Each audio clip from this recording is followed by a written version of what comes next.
Marshall, before we do anything else, you were talking about Christmas. People are going to be traveling a lot.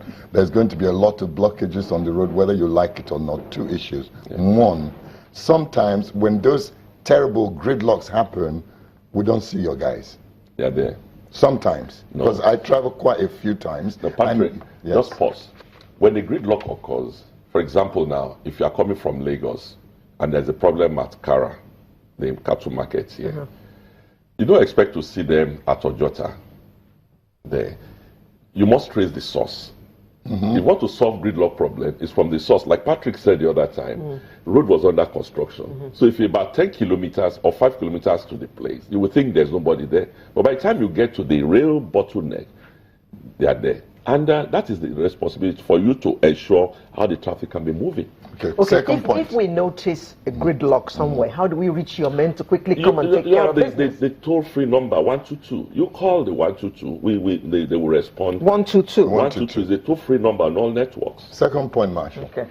Sometimes, just like he said, you all of a sudden get to a place and cars are coming at you because they've had to divert onto your lane, which was supposed to be a two-lane thing, and there's no indication that this is going to happen. And maybe you're just coming at top speed because it's a two-lane road. And all of a sudden, you see people coming from the other side with no indication at all that this road has become, or due to some circumstances, one should watch out for oncoming traffic. That was one of the things they mentioned, absence of signages. When a road, when there's a traffic diversion, that should have been appropriate signage by the construction company. That was what he emphasized on, that you are moving 3 lanes to a single lane, facing oncoming traffic throughout that duration. In daytime, it's still better. It's more dangerous at night. That is when those crashes occurs at night, especially on the Ijebu de Benin or a Benin road, it's always fatter when you have diversions, because the signages are not appropriate. One. Number two, they are not even reflective the way supposed. And it's supposed to be in the old Gamo. If it's 5 lanes, that 5 kilometers, that is before you get back to your own lane, it's supposed to be retro-reflective all through. All the way. But it's absent. That is one of the problems he highlighted, and that is where the enforcement and working with the construction companies is the ultimate to ensure that they provide. Look at when Lagos Ibadan, the construction started. The Honorable Minister, in fairness to him, called me and said, work has started, ensure that the construction companies put appropriate signages. And before then, crashes, most of the crashes occurring in Lagos Ibadan were occurring at night because of the absence of the signs. Immediately the minister alerted us that they have resumed. I called JB and RCC. We sat down. We produced the signs for them. There was no single crash again at night till date because we compelled them to put the appropriate signages and diversions. That is what is supposed to be. With the construction company and safety agency working together. And it's a serious offense.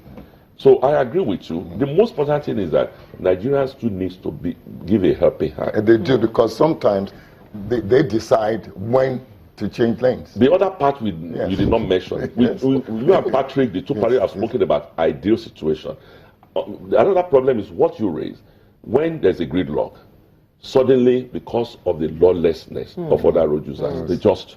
That is the other. There are 2 scenarios. The first scenario is construction going on, fine. Appropriate thing must be done. The second one is the attitude of Nigerians, the impatient. The road there's a gridlock or the traffic is crawling, fine. Why can't you be patient for 10, 15 minutes? Instead, you face oncoming traffic. The other one coming, the fast lane, and the lane you are actually taking, Patrick, is the fast lane. And that one doesn't expect another vehicle to be facing it. He wants to overtake in the normal way, and the man just increases his speed to overtake the next thing. It's the bam. And then also, can we, you mentioned something now, Marshall. In any place, there's always disorder if the deterrent is not there.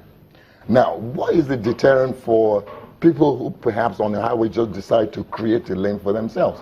Nobody does anything to them, so they do it all the time. Well, that is, maybe Patrick wants to talk before I continue. Yeah, you see, it's in the United Nations Decade of Action, the 4th pillar is improve road user attitude.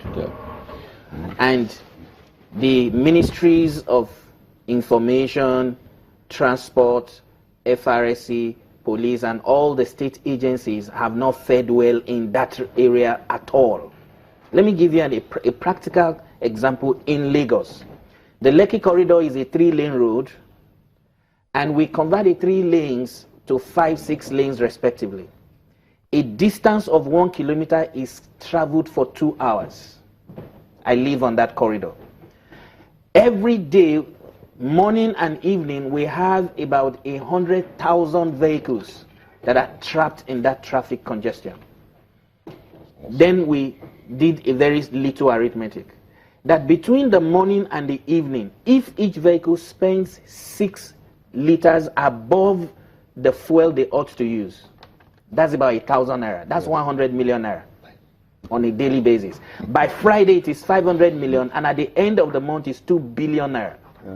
Now, if we contribute 2 billion naira to FRSC, that each motorist wants to give FRSC 1,000 naira each on a daily basis, which is possible, the whole thing will be in order. So that's just on the Lekki corridor. On a monthly basis, we waste 2 billion naira. We just take it, put it in the fire, and burn it.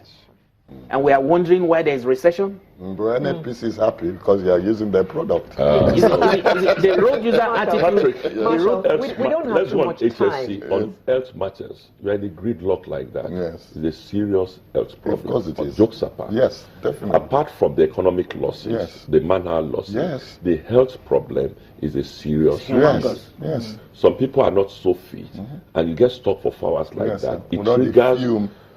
another thing. Yes. Some people have collapsed because of that stress. So we must look at all this is talking about. The most important thing is we need to go back to the basics. Let our roads be safety friendly. That's the summary of what's sustainable. That was That's what I want to say. Marshall, we don't have too much Sorry, time. let me just make this point on safer transport system. Yeah. Is where you build the roads, assuming that the driver will commit error, assuming that with the assumption accidents will happen.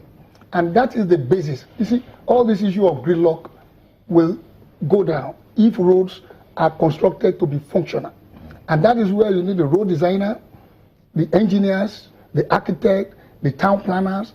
Everybody must be involved in the design of road. For the existing road, we must commend the Ministry of Works, federal, and the Lagos State government as well, for what they're doing with the FRC now. Let's go on all these road safety audit, which FRC is about to embark on. Once we do the road safety audit and those signages are put, believe me, gridlock will also reduce. The reason why you have them, the reason why people misbehave is not by their nature to do it. It is by their nature to be expected to do it in road transport design. So it is the way you design your road that you will restrict them From doing How close are you to government?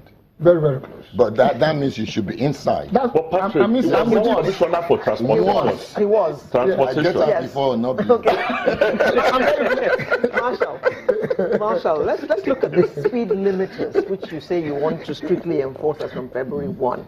Please, before then, let me just talk about these Yes, go tankers. ahead. It's a Please go burning on. issue. That's very Okay. Thank you, exciting. Jerry. Patrick, It's I will very now exciting. nosedive it to Yes. the issue of speed limiting device. Okay. From January to date alone, 283 crashes were recorded for tankers alone. Tankers. I had meeting What with about Lupe. trailers? Tankers. They are the same. This one is, I pulled out tankers. Tankers. Why? It's a major, if a trailer falls, it's only the goods. The goods goes with it. Yes. You pick up the bags of Yes. rice, Yes. weight, Yes. in another trailer, Yes. and life goes on. Yes. But A tankers tanker with has petrol. caused so much Fuel. economic damage, life, Loss of lives. property, a lot, and the environmental damage, which cannot be calculated. Now, 283 from January to last week. Majority of those crashes were on Lagos, Ibadan, and 80% were lone crashes. Lone crashes, and they were by independent petroleum marketers. Wow. I must commend the major marketers. Those are Mobile, Conoil, Fort Oil, MRS. There are 6 in number.